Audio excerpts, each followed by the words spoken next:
Alright, so here working on a 5220 Maxxum front wheel assist. We're going to pull, we've got kingpin problems. Alright, so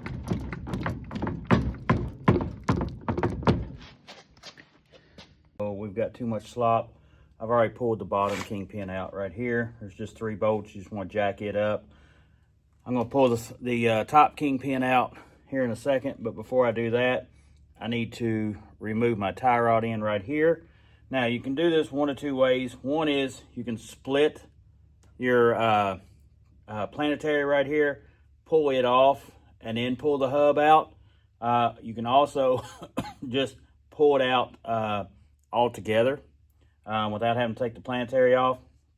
And I was actually going to split this planetary, but this screw and this screw right here are Allen screws. You have to get them out. The other side came out real easy. This side does not want to come out. So I'm just going to bypass that, pull the whole thing out after I get this tie rod off, and then we'll assess our damage as far as what we need on our kingpin parts, and then we'll get that ordered and get it put back together. So I've got just a regular automotive style tie rod puller. It's a little bit small for what I've got. I can't find my fork to slide in there. Plus, I really don't want to damage my rubber boot because this is a good tie rod right here. So what we've done, we've put some pressure on it with this, tightened it up a little bit with the impact, and we'll add a little to it with just a ratchet. I have soaked it.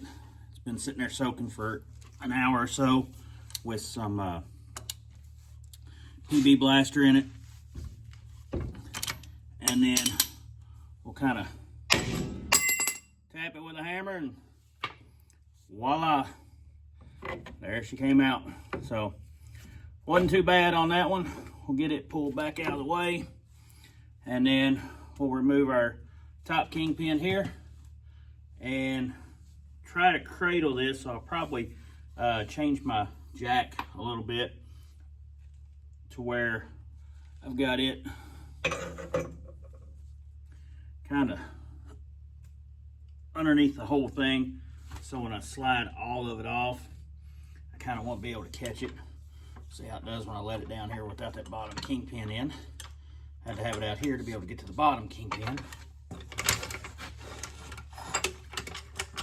Now, if I did a bunch of these, I'd build me a cradle to go on this jack, because this thing's not light, I can tell you that. So we'll see how it does when it comes out here. Hopefully it doesn't fall on me or anything like that.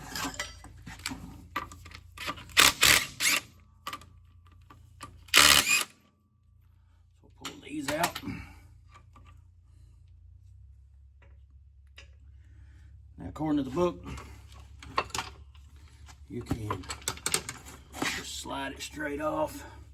Get this jack turned around here. I'm actually going to let it down, spin the jack. I don't have it where I want it.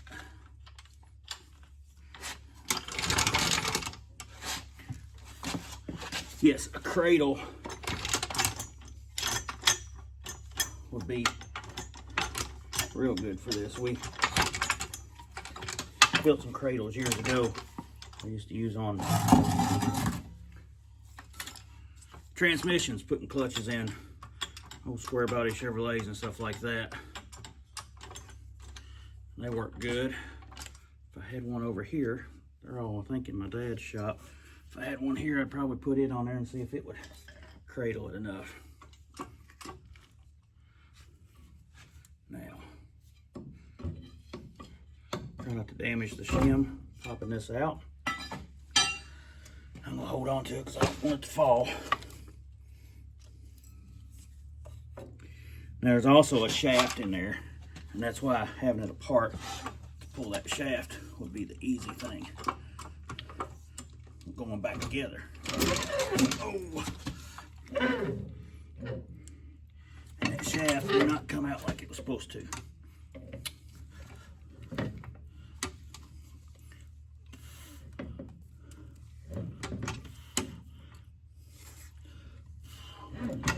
Houston, we may have a problem.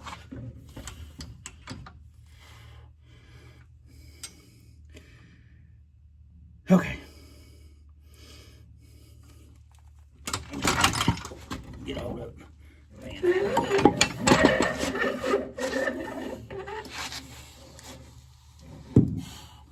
Unfortunately, that did not work out how I wanted to. Now, I don't think we damaged that seal in there, but this shaft, according to the book,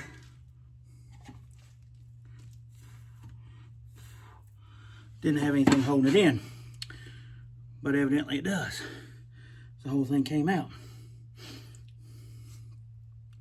Well, now get in here and clean all this up.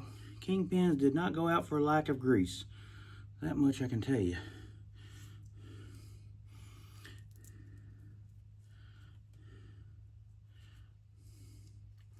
All right, so Tractor 1, me nothing. Kingpins lied, or the manual lied to me on how that bad boy come out of there.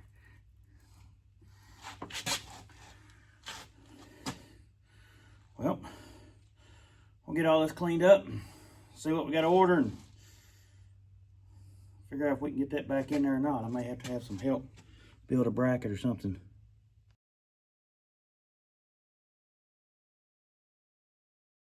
All right, so I got the top one out. Earlier, I had said that I thought that shaft should have stayed in there. The IT service manual, which is kind of a junk manual, didn't really say anything about that. But if you get in the parts manual, I finally did find there is a C-clip behind that plate right there, which, if you remember, I couldn't get those 2 screws out of that plate, so I just kind of said forget about it and went at it this way. I think I'll be all right as long as I'm pretty careful at getting that back up in there. You see my welder here hooked up. So what I did with this top one, the bottom one's going to be about the same, but I can't use this tool. But basically, it's set in there, and I welded a bead all the way around it, got it hot to shrink it, and then I used this tool to pop it out. You can pry it out with a pry bar, but this one worked pretty good. Now the bottom one's going to be a little bit different. But that's how to get that bushing out. I'll get all that cleaned up and start putting the new one in the top. I've actually put it over in the freezer to kind of shrink it a little bit. I'll wipe all that down and then I'll assess the bottom one. I don't have enough room for my slide hammer on that one, so we may have to do some more prying or something on that, but we'll get it figured out. All right, so I drove the top one in, just placed a socket on it, drove it down in there. I did not video myself doing that, but there's a lip on it. I put that lip down, and then we'll put a seal in on top here. I'm waiting to do the seal on top here in a minute. But underneath here, this one the other day I worked on it a little bit. I don't know if you can see it. I have to get my light on it. But it is cone shaped in there, and I welded a bead around this one like I did on the other one. But right in here, not sure if it's wear on the housing or not. I won't know till I get it out. So not really anything I can get a hold of in there with my little puller, and I didn't have enough room on my slide handle. So what I did was I had an old slide handle that had some bad threads on it. So I cut the threads off and ground it down to where I could attach that to it. And so that gives me room. Now my plan is, because there's still nothing to grab in there, is to take this washer right here and stick up in here and weld it in around the edges. That'll heat it up, and then that'll give me something to slide those hooks in to give it a pull to try to get it out. I tried heating it up the other day when I did the welding on it and stuck a pry bar in there and nailed it with a hammer several times, but I couldn't get it to budge. Now that could be because it's worn around here and that's stopping it, so we're just going to have to play with it and see what we can do. Well, I doubt you'll be able to see much, and I doubt I will either. So let's try. Put a little bit of bead in here first.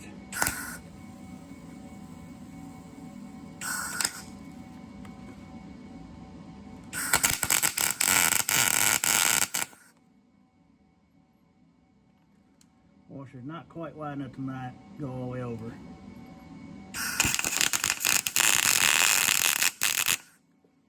And I am running on 110 because my cord wouldn't reach out. Run an MP2 210 welder.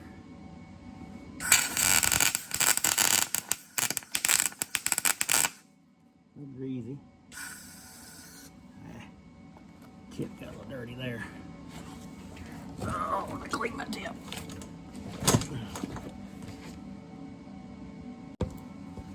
Well, I'm back. I've never been too impressed with the tip on the 210. It seems small, and I have lots more problems with it. Even in good conditions, welding, it likes to get hot. I'm not putting a lot of weld in one spot because it's hard for me to see.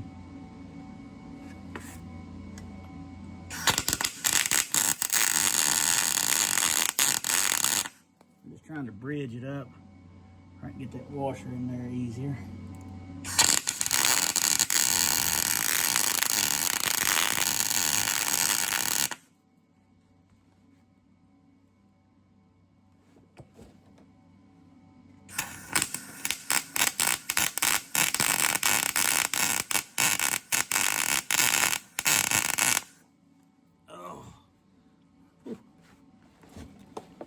I'm burning my creeper there.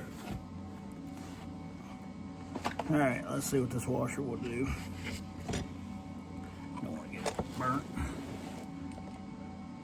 All right, now I think I can slide it up in there like I want.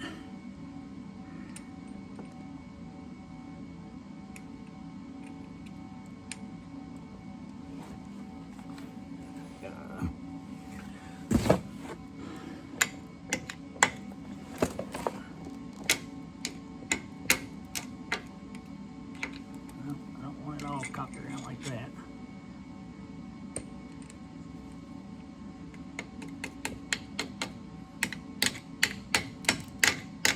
I got a little bit more in one spot than I wanted. How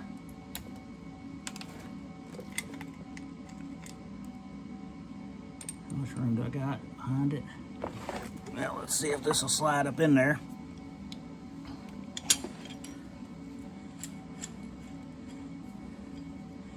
These will go in there, and then we'll have it. Now, I'll tell y'all, it's rough getting old where you can't see. I gotta wear glasses. It makes it hard to do anything.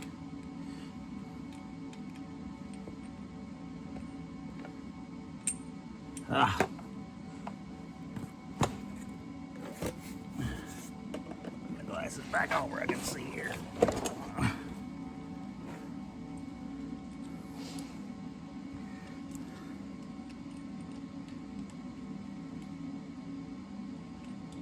Like it right there.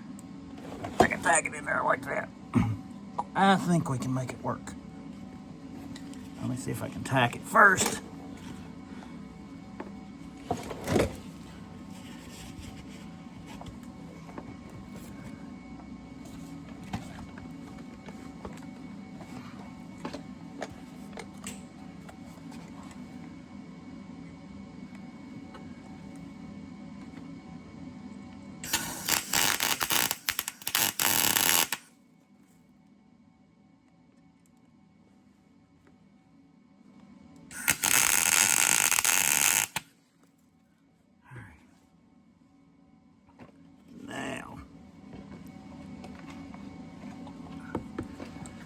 See if that'll pop in there. All right, I can get that in there. I can get it opened up. So let's see if we can weld around it.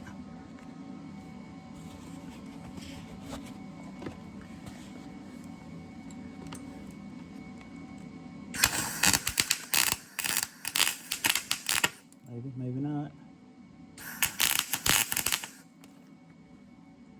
Grease.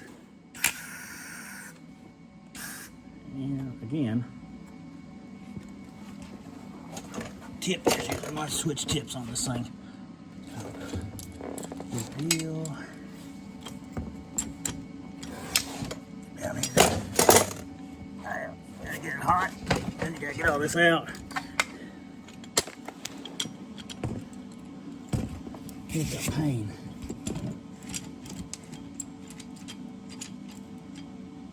My cardboard's covering my axle and everything here.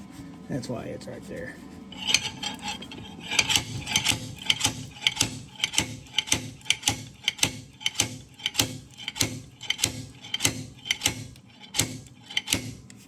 Get it moving. We'll be in good shape.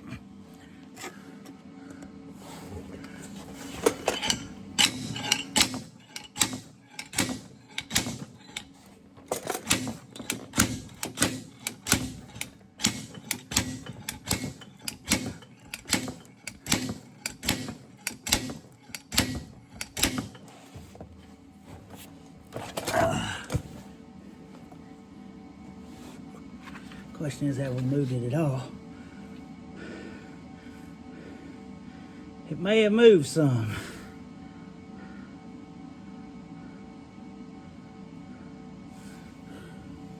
I can't tell.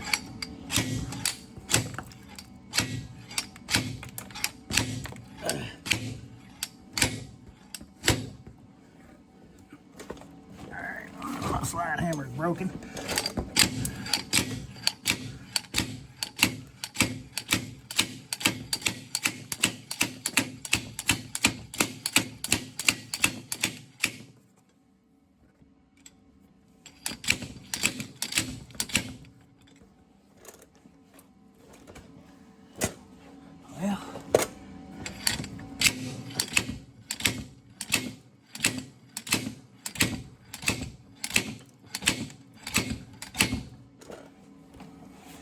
Well, let's see again.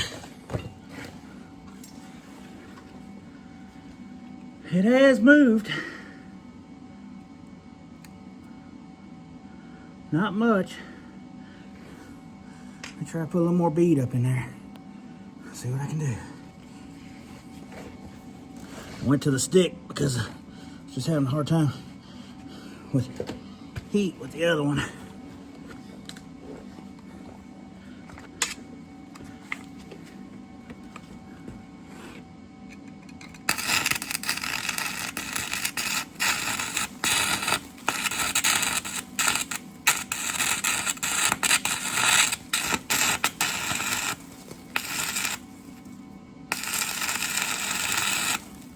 Alright, that's the side. Seems to be a little bit on the stuck side.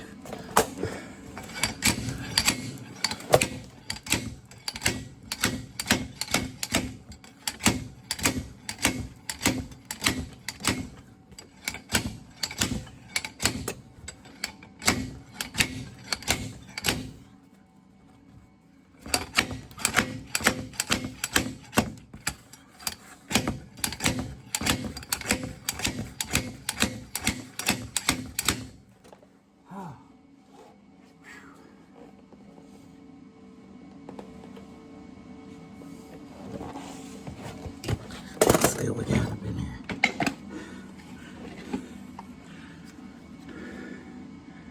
We got it moving. I'm gonna switch. I got a different slide hammer over here. I'll switch that out. All right, this is the handle off my non-broken one.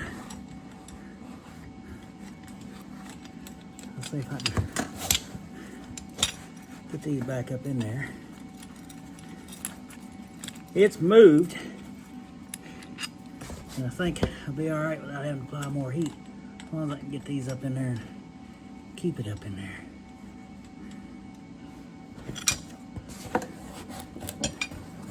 This one's got a good bit more weight. My lovely cardboard box here is in my way, but that's protecting the shaft and everything. For me, accidentally hit the shaft with the slide hammer. You can see the shaft's right there. Or other stuff. And let's tighten this up. Alright, now let's see what this one will do here.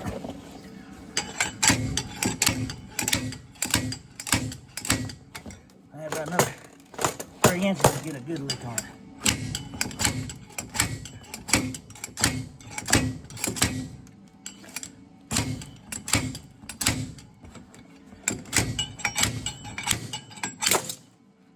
Yep. See what our washer broke? So what happened there? Alright. Popped her out again. Alright. Somebody said there was lack of grease on this. I got grease all over me. There was grease everywhere.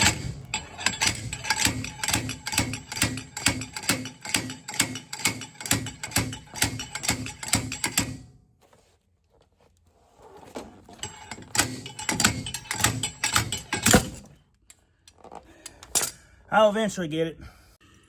All right, one of the few things I can tell is going on is this, it's just kind of boogered below where that has to come out. So I used a pry bar and got it popped around there a little bit better. So we're gonna try this one more time because the pry bar didn't seem to want to get it that time. And then we'll go back to using the pry bar to finish it. I knew this one was going to be a booger, especially compared to the top one. Okay, yep. Well, we got her out. Couldn't get the pry bar to move it anymore, but that took care of it. Now, you can see it's boogered around there a little bit. I'm not sure how much you can see the way I got the camera in there. But it is boogered. But I'll clean it up and get this one back in and then get to putting the rest of it back together. Folks, I do want to say that this little OTC deal here, or OEM pilot bearing puller attachment here, that's what that is. There's the part number. It's not super stout, but I would say it worked pretty good for what I was doing. I'll pull this off here and I'll show you what it looked like.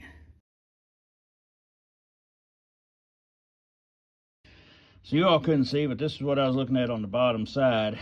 And I may have actually gotten, when I was welding it to heat it up, I may have actually welded it in a tad bit. But I put that washer in there and then welded in and was just trying to keep it in there. But I'll tell you, that little puller worked good. Like I say, I had to, for this one, I had to use the handle was broke. I welded it up and it broke again, but I had to cut this down because the threads were messed up. But it did work pretty good. So overall pleased with it for $20 or $17, I think, on Amazon is what that OEM pilot bearing pulling attachment cost. So it was worth it.